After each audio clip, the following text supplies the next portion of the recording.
രക്ഷയുടെ സന്ദേശത്തെ ആഘോഷപൂർവ്വം പ്രകീർത്തിക്കുന്ന ക്രിസ്തുമസിന്റെ ഭാഗമായി കണ്ണൂർ രൂപതയ്ക്ക് കീഴിലുള്ള കാഞ്ഞങ്ങാട് ഫൊറോനയിലെ കാസർഗോഡ് ദേളി മുതൽ കണ്ണൂർ ജില്ലയിലെ ഏഴിമല വരെയുള്ള 12 ഇടവകകളിൽ നിന്നും വൈദികരും സന്യസ്തരും വിശ്വാസികളും ചേർന്നാണ് കാഞ്ഞങ്ങാട്ട് നഗരത്തിൽ സംഗമം നടത്തിയത്.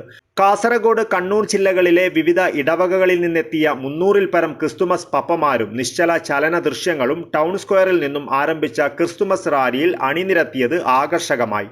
നൂറുകണക്കിന് വിശ്വാസികൾ നഗരം ചുറ്റി ലിറ്റിൽ ഫ്ലവർ സ്കൂൾ അങ്കണത്തിൽ സമാപിച്ച റാലിയിൽ പങ്കാളികളായി. വൈകുന്നേരം നടന്ന ക്രിസ്തുമസ് സംഗമം രാജ്മോഹൻ ഉണ്ണിത്താൻ MP ഉദ്ഘാടനം ചെയ്തു. കണ്ണൂർ രൂപത സഹായമെത്രാൻ ഡോക്ടർ ഡെന്നീസ് കുറുപ്പശ്ശേരി അധ്യക്ഷത വഹിച്ചു. കണ്ണൂർ രൂപത വികാരി ജനറൽ മോൺസിഞ്ഞോർ ക്ലാരൻസ് പാലിയത്ത് അനുഗ്രഹ ഭാഷണം നടത്തി. കാഞ്ഞങ്ങാട് ഫൊറോന വികാരി ഫാദർ മാത്യു തൈക്കൽ, കാഞ്ഞങ്ങാട് അപ്പസ്തോല റാണി ഇടവക വികാരി ഫാദർ ജോസ് അവണൂർ എന്നിവർ സംസാരിച്ചു. തുടർന്ന് കാഞ്ഞങ്ങാട് ഫൊറോനയ്ക്ക് കീഴിലെ ഇടവക അംഗങ്ങൾ അവതരിപ്പിച്ച വ്യത്യസ്തമായ കലാപരിപാടികൾ അരങ്ങേറി.